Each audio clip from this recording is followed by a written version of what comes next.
Allah barik Fagisar. Ya.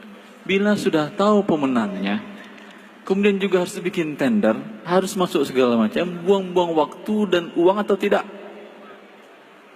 Fine. Enak kan Tanah Abang, nggak perlu tender-tenderan kan? Langsung, sebelum lanjut, mari. Direct. Ini tapi aturnya memang begitu ya Pak ya. Kita bukan Tanah Abang atau beliau. Kita bukan Tanah Abang, Ustaz. Kita perusahaan, ada aturannya, nanti kalau enggak bisa dicabut izin usahanya oleh pemerintah, bahkan mungkin dia bikin jadi masuk penjara, dianggap korupsi segala macam, begitu kan ya. Apa boleh buat? Anda diajak untuk berpura-pura, untuk bermain-main, apa boleh buat? Tetapi selagi halal, artinya jangan ambil sebagian yang supplier tadi ngajak Anda makan, atau supplier tersebut memberikan gratifikasi hadiah kepada Anda, walaupun hadiah itu namanya jam tangan atau pena, jangan diterima. Walaupun selama ini hubungan baik, karena hubungan baik terciptanya dengan adanya tender ini. Dengan tidak ada tender ini, tentu Anda dengan dia tidak saling kenal. Berarti hubungan adalah hubungan bisnis, maka apapun hadiah yang diberikan kepada Anda, jangan diterima. Kalau terima, berikan kepada atasan Anda, kemudian terserah dia. Kalau dikembalikannya kepada Anda, terserah. Ya, karena ini dinamakan dengan riswah, dan riswah menghancurkan. Ya, dan ini pembuat riswah pertama di dunia, yaitu para Yahudi mengetahui ini. Diriwayatkan oleh Imam Malik dalam kitab Muwatta'nya. Masalah riswah ini bukan masalah gampang. Diriwayatkan oleh Imam Malik dalam kitab Muwatta'nya bahwa Rasulullah SAW mengirim Abdullah bin Rawahah untuk menarik kharaj, untuk menarik bagi hasil, karena perkampungan Yahudi, perkebunan Yahudi di Khaybar telah dikuasai kaum muslimin dalam peperangan Khaybar, mereka kalah. Maka kemudian karena Rasul dan para sahabat jauh dari sana, Rasulullah minta mereka yang mengurus, kemudian bagi hasil.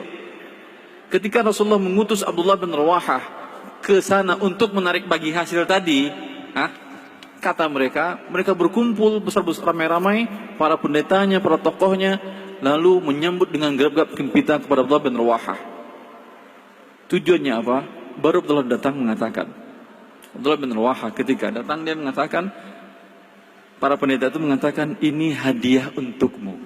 Dikumpulkan oleh dia emas, perak, barang-barang berharga dari warga-warganya. Disogoknya, ini utusan Rasulullah yang akan menarik bagi hasil dari mereka. Jelas. Maka kemudian dijawab Abdullah bin Rawahah dengan jiwa yang kuat sekali. Coba antum bayangkan, ini 20 tokoh-tokoh, saya sendiri, masing-masing bawa, ada yang satu bawa emas, ada satu bawa perak, ada bawa segala macam hadiah. Pak Ustadz, ini hadiah, tolong Pak Ustadz terima. Berani nggak saya nolak? Allahul musta'an. Berat memang.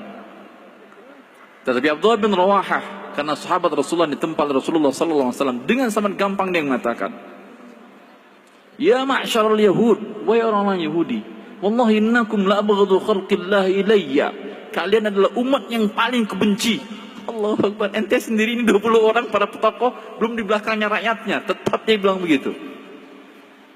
Tetapi wa ma dzalika bihamidiyya la'an ahifa 'alaikum, kebencianku kepada kalian tidak menyebabkan aku menarik lebih banyak daripada dikatakan Rasulullah.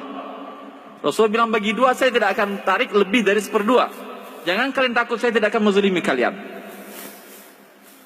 Kan mereka pikir dengan adanya uang sogok tadi, mereka akan dapat ditarik lebih kecil. Wa khaffif 'anna al-kharaj, ini hadiah, tolong tarik lebih, kurangi tarikan. Kata Abdullah bin Rawahah, kalian adalah umat yang ku benci, tapi aku tidak akan menarik lebih, karena kalau benci biasanya tarik lebih kan ya. Anda kalau benci, orang ingin menzalimi dia kan. Tapi kata dia, aku tidak akan menzalimi kalau aku benci dengan kalian. Aku hanya melakukan amal Rasulullah SAW. Ini emas, permata yang kalian berikan kepadaku, ambil kembali, tarik kembali. Ya akhi, sendiri tokoh banyak segitu berani. Apa yang buat dia berani? Keimanannya kepada Allah di tempat Rasulullah SAW. Jarang orang-orang siap seperti ini. Ustadz, siap Ustadz, jangan sampai saya dapat musibah seperti ini. Hanya saya berdoa aja, saya manusia berat ini, kata saya, siap. Saya ngomong di sini siap saya, tapi kalau berhadapan, siapa yang tidak ingin, Ustadz, rumah Ustadz, nih cek segini Ustadz, Ini mobil kunci, silahkan bawa Ustaz. Mau apa lagi? Takut semua seperti itu. Jangan menghadapi musibah seperti ini. Maka para pendeta Yahudi tersebut langsung mengatakan, yang mereka tahu dari Alkitabnya sifat-sifat sahabat Rasulullah sallallahu alaihi wasallam, langsung mengatakan, bihadza qamatis samawati wal ard. Dengan kejujuran orang pegawai seperti inilah langit dan bumi ini masih berjalan dalam rotasinya. Karena Rasulullah mengatakan apa? Dan itu perkataan pendeta Yahudi itu. Dan dalam hadis Rasulullah begitu, iza wusidal amri la ghairi fastazir sa'ah. Iza duyi'atil ama. Ketika ditanyakan, kata Rasulullah mengatakan, bila sebuah pekerjaan diserahkan kepada bukan ahlinya, tanda-tanda kiamat. Ditanyakan, apa maksudnya Rasulullah? Bila sifat amanah telah disia-siakan. Sifat amanah telah disia-siakan, ada koruptor yang banyak di sana berarti. Ketika koruptor banyak terjadi apa? Tanda-tanda kiamat sudah dekat. Berarti Anda wahai para koruptor, penyebab kiamat terjadi. Tolong kurangi koruptor Anda sehingga kiamat mundur sedikit. Allahul musta'an. Cukup saya kira ya Pak. Yang posisi saya adalah sebagai suppliernya Ustaz. Anda suppliernya? Iya, sebagian dari supplier yang 3 peserta. Tapi antum alhamdulillah nggak ngasih tips sana sini kan ya? Saya nggak ngasih, saya hanya memberi kewajiban. Oke, kita perlu buat proposal seperti ini. Nanti saya kasih murni gitu. Setelah nanti mereka ada deal, tapi saya tahu bahwa mungkin ini tendernya diatur dan minta data, minta informasi dari saya. Setelah deal baru dikasih. Saya tidak tahu dealnya seperti Alhamdulillah, apa. Alhamdulillah. Jangan tahu lagi, udah sampai situ berhenti. Tahu bahaya. Saya tahu kewajiban Anda untuk melarang perusahaan Anda. Saya tidak mau bikin kontrak kemudian Anda di belakang ngasih riswah.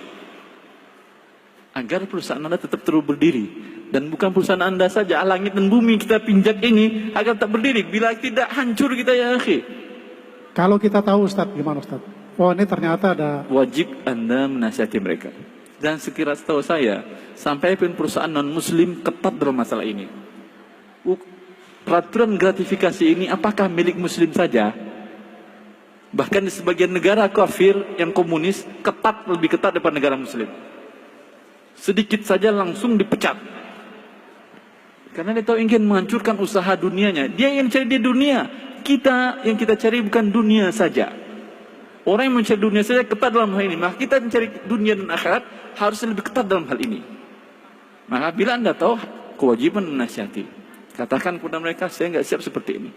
Kalau mereka kalau tetap saya harus jalan juga menyiapkan itu gimana? Ustaz? Kalau mereka tetap juga ma'assalamah. Rezeki Allah luas. Saya bikin perusahaan sendiri. Ya, cukup ya. Baik, cukup ya. Betul, subhanallah. Ada beberapa teman, Masya Allah. Dia dipaksa untuk melakukan hal-hal yang tidak diingini secara nuraninya, secara syar'inya. Karena perusahaannya mengandung alkohol, dia nggak mau ada campuran alkohol. Tetap pabriknya. Resign dia, sekarang bikin pabrik baru menyaingi pabrik ini. Halal produknya dia, tinta. Untuk tinta, bukan tinta yang biasa, tinta yang mahal. Tinta yang di kertas atau yang di plastik. Itu tinta mahal itu. Itu pakai alkohol. Dia tidak mau. Ketika dengar kajian saya, dia tidak mau. Sekarang saya resign, saya bikin pabrik yang baru sekarang proposal sudah saya siapkan dan minta bantu untuk dihubungkan kepada Bank Syariah. Sudah saya hubungkan, sebentar lagi pabriknya muncul. Dari karyawan jadi pemilik pabrik. Enak gitu. Ketika Anda bertobat kepada Allah Jalla fi'ula. Bukan tujuan Anda bertobat cari kaya, bukan. Tapi ketika Anda bertobat dan serius, Allah mudahkan urusan Anda. Bukankah Allah mengatakan, "Wa may yattaqillaha yaj'al lahu makhraja wa yarzuqhu min haitsu la yahtasib." Siapa yang bertakwa kepada Allah Jalla fi'ula, maka Allah buat untuk dia jalan keluar yang banyak. Dan Allah beri rezeki dari jalan-jalan yang dia tidak perkirakan. Di luar kemampuan ekspektasi dia. Allah berikan rezeki. Jelas. Allah barik.